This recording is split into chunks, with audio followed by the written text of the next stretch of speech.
ఈ స్టాచ్యూ చూసారా? ఈ స్టాచ్యూ చూసాక మీకు ఏ ప్లేస్ అయినా గుర్తుకొచ్చిందా? గుర్తుకొస్తే కామెంట్ చేసేయండి. Welcome back to our channel. Summer holidays వచ్చేసాయండి. మరి మా ఆయన అయితే ఒక ట్రిప్ ప్లాన్ చేసేసారు. పిల్లలు మేము అంతా కలిసి వెళ్తున్నామండి. ఇప్పటికే మీకు ఈ ప్లేస్ గుర్తయితే వచ్చేసి ఉంటుంది. అదే సామి మా ఊరు దగ్గర ఉండే అహోబిలంకి అయితే వచ్చేసాము. మనం స్టార్టింగ్లో చూసిన స్టాచ్యూ అయితే అలిపిరిలో ఉన్న స్టాచ్యూ లాగే అనిపించింది కదండి. ఇక్కడ నుంచి మా ఆయన అయితే కంటిన్యూ చేసేస్తాడు.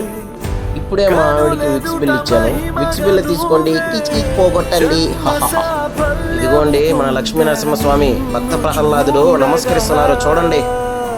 ఇదేనండి దిగువ అహోబిలం. మరి ఎగువ అహోబిలానికి వెళ్దామా? వెళ్ళే దారిలో వ్యూ చాలా అద్భుతంగా ఉంది. ఇక్కడైతే చాలా సినిమాలు షూటింగ్ తీశారంట. నాకు తెలిసి అయితే యమదొంగ క్లైమాక్స్ ఇక్కడే తీశారు.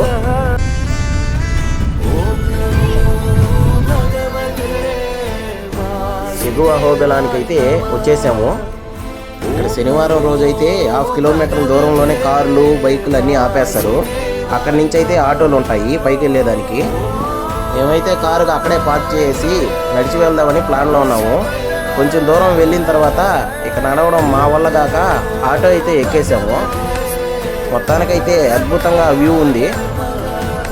ఈ ఆడవాళ్ళు ఉన్నారే, ఎక్కడ అంగడి కనపడకూడదండి, అక్కడ షాపింగ్ అని పరిగెత్తేస్తారు. మొత్తానికి నా జీతాన్ని మొత్తం ఇళ్ళకే సరిపోతుంది. మరి మా పిల్లలైతే ఐస్ క్రీమ్ కానీ ముందుగానే వెళ్ళిపోయారు. అక్కడైతే మజ్జిగ ప్యాకెట్లు మాత్రమే ఉన్నాయి. నల్లమల్ల అడవుల మధ్య ఈ క్షేత్రంలో నవనరసింహస్వామి ఆలయాలు ప్రసిద్ధి. ఇక్కడ అహోబిలం మఠం కూడా ఉంది.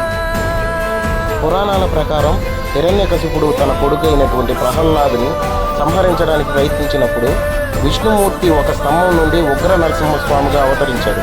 ఆ సంఘటన జరిగిన ప్రదేశమే అహోబిలం. స్వామివారి ఉగ్ర రూపాన్ని చూసిన దేవతలు అహోబల అంటే గొప్ప బలం అని ప్రశంసించినందున ఈ ప్రాంతానికి అహోబిలం అనే పేరు వచ్చింది. అహో అంటే ప్రశంస, బిలం అంటే గుహం అని అర్థం. నరసింహస్వామి ఇక్కడ గుహలో నివసించారని చెబుతున్నారు పురాణాలు. మేమైతే దర్శనానికి వెళ్ళేదానికి మొదటి కొండనైతే ఎక్కుతున్నాము. మొదటి కొండ ఎక్కిన తర్వాత జ్వాలా నరసింహస్వామిని అలాగే అమ్మవారిని అయితే దర్శించుకునేసాము. అక్కడి నుంచి రెండో కొండకి బయలుదేరే మధ్యలో వరాహస్వామి టెంపుల్ అయితే ఉంటుంది.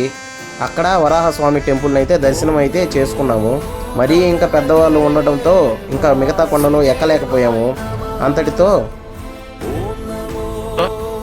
మొదటి కొండ నుంచి రెండో కొండకి వెళ్ళే మార్గం మధ్యంలో మా పిల్లలైతే లక్ష్మీనరసింహస్వామి బొట్టులు అయితే పెట్టేసుకుంటున్నారు.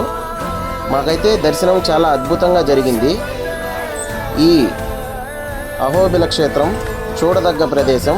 మీరు మీ ఫ్యామిలీతో వచ్చి ఈ లక్ష్మీనరసింహస్వామిని దర్శనం చేసుకోండి. మరిన్ని వీడియోస్ కోసం మా ఛానల్ని సబ్స్క్రైబ్ చేసుకోండి, మర్చిపోకండి.